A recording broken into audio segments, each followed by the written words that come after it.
luz da rádio.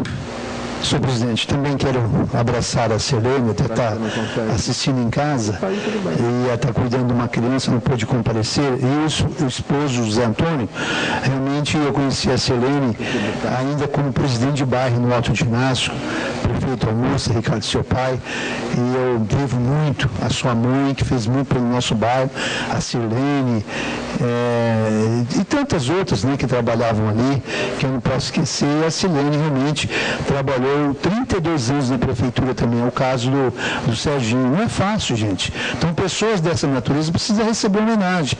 Então, a Selene realmente aposentou jovem, ainda nova, quer cuidar do esposo, quer cuidar da família, tem todo o direito, e está lá, com certeza, assistindo a gente, e emocionada também, tenho certeza disso. Parabéns para você, viu, Selene? Um abraço ao seu esposo. Não dá para te entregar a homenagem ao quadro aqui, mas eu tenho o prazer de ir na sua casa te entregar essa homenagem feita pela Câmara Municipal.